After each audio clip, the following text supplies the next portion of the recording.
Modern relationships are overflowing with intensity but often lack intention. We're more connected than ever, but more confused about closeness. In this digital age, where swipes replace sincerity and desire often overrides depth, Stoicism offers something radical, a return to virtue, clarity, and self-command in our most private moments. This essay is not about denying attraction, it's about recentering it, not about abstaining, but about awakening. What happens when you bring a Stoic mind into the heart of desire? You don't have to be a philosopher to live this way, just someone who's tired of shallow connection and hungry for something real.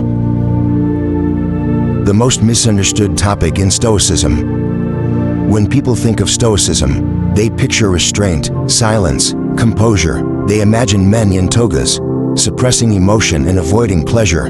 Certainly not intimacy, but that's a misreading. Stoicism doesn't deny human closeness, it elevates it. It calls us to examine our desires, not shame them. It doesn't ask us to be cold, it asks us to be conscious. In an era of hookup culture, instant gratification, and algorithm-fueled longing, what does it mean to bring Stoic virtue into physical connection? What does it mean to love someone with awareness, restraint, and courage? This essay explores Stoicism and desire, not as denial, but as mastery, not suppression, but intentionality, not less passion, but deeper presence. What the Stoics really thought about desire. Pleasure is not evil, being ruled by it is. Seneca, Epictetus, and Marcus Aurelius all acknowledged desire. They weren't monks, they were men of the world, married, tempted, aware. Their warning was not, don't enjoy. Their warning was, don't become a slave. No man is free who is not master of himself. Epictetus. Physical intimacy is natural, but nature has boundaries. To the Stoics, physical closeness was part of nature, necessary, even beautiful, but only when guided by logos, reason, virtue, and responsibility. We love according to our judgment, not our appetite. Seneca. Longing without reflection, dangerous. Longing aligned with virtue, powerful. Stoicism isn't anti-emotion, it's anti-loss of control. The Stoics never said, don't feel. They said, feel wisely. Passion is welcome, possession is not, pleasure is fine, addiction is not. The practice of conscious intimacy. What does it mean to be Stoic and intimate in a modern world? Enter moments of closeness with intention, not instinct. Before you touch someone, ask, am I connecting or escaping? Is this longing, love, loneliness, or boredom? Am I giving or just seeking validation? Desire should serve connection, not replace it. Choose presence over performance.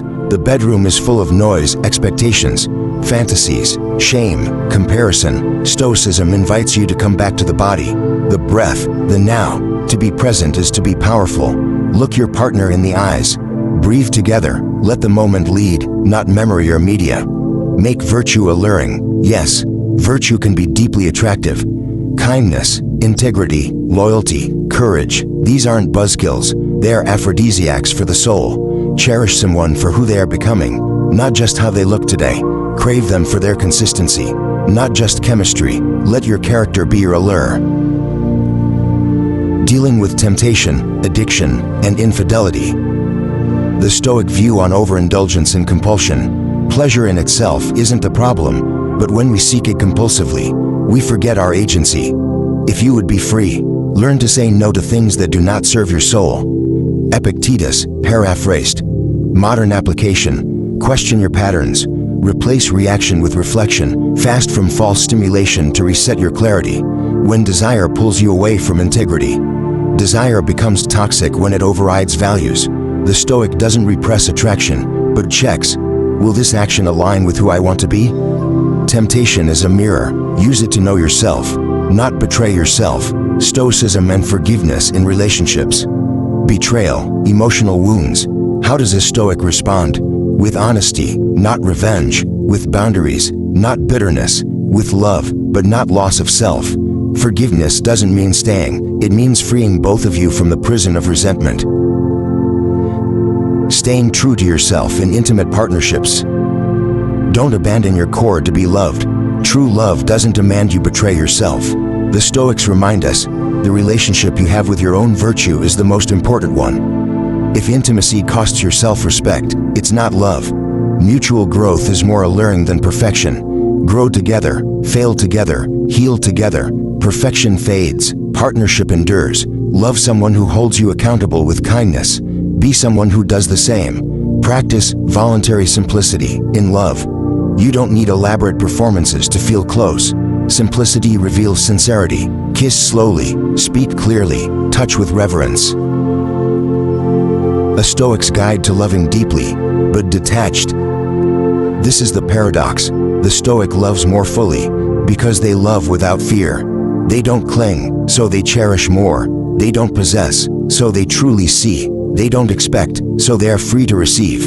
To love without needing, to give without losing. They know, love is not control. It is coexistence with courage. Bringing Stoic presence to the most intimate spaces. Stoicism in the bedroom isn't about restriction, it's about reverence. It's about knowing your desires, but not bowing to them, seeking depth, not just sensation, valuing virtue as much as vulnerability. In a world obsessed with performance, Stoicism brings us back to presence. In a culture that chases conquest, it teaches connection. Don't just undress the body, undress the ego, undress the fear, then you'll really touch someone. Real intimacy doesn't come from perfection, performance, or passion alone. It comes from presence, from knowing yourself, honoring the other, and choosing intention over impulse, again and again. If this message speaks to your heart, consider sharing it, not for clicks, but for clarity. And if you're seeking a path that blends depth with discipline, emotion with ethics, consider subscribing, because this isn't just philosophy. It's a practice, not just about love, but about how we show up, every day, to one another. Let's be calm in chaos, wise in warmth, grounded in grace. Thank you for being here. Let's walk this path consciously, courageously, stoically,